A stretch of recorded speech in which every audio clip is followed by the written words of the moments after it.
ಛತ್ತೀಸ್ಗಢದಲ್ಲಿ ಬೃಹತ್ ಘರ್ ವಾಪಸಿ, ಹಿಂದೂ ಧರ್ಮಕ್ಕೆ ಮರಳಿದ ಪಾದ್ರಿ ಸಹಿತ 200 ಜನರು. ದೇಶದಲ್ಲಿ ಮತಾಂತರದ ಜಾಲ ವಿಸ್ತರಿಸುತ್ತಲೇ ಇದೆ. ಇದರ ನಡುವೆ ಮತಾಂತರಕ್ಕೊಳಗಾಗಿ ಅಲ್ಲಿ ಮಾನಸಿಕ ಹಿಂಸೆ ಅನುಭವಿಸಿ ಮರಳಿ ಹಿಂದೂ ಧರ್ಮಕ್ಕೆ ಬರುವಂತಹ ಘಟನೆಗಳು ಆಗೊಮ್ಮೆ ಈಗೊಮ್ಮೆ ಸುದ್ದಿಯಾಗುತ್ತಿರುತ್ತದೆ.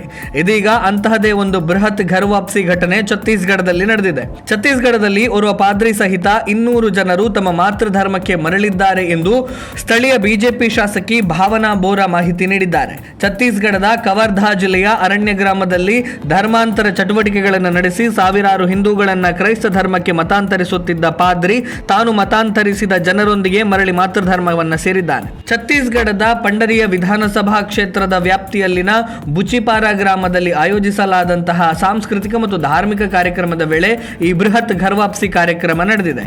ಬೋಹ್ರಾ ಅವರ ನೇತೃತ್ವದಲ್ಲಿ ನಡೆದಂತಹ ಈ ಕಾರ್ಯಕ್ರಮದಲ್ಲಿ ಚಿರ್ಹಾ, ಪಿಪರ್ಹಾ, ಕುಲಿಡೋಗ್ರಿ, ಜಮನ್ಪಾನಿ, ನಾಗದ್ಬಾರ ಮತ್ತು ನವಾಪಾರ ಗ್ರಾಮಗಳ ಆದಿವಾಸಿ ಕುಟುಂಬಗಳು ಭಾಗವಹಿಸಿದ್ದವು.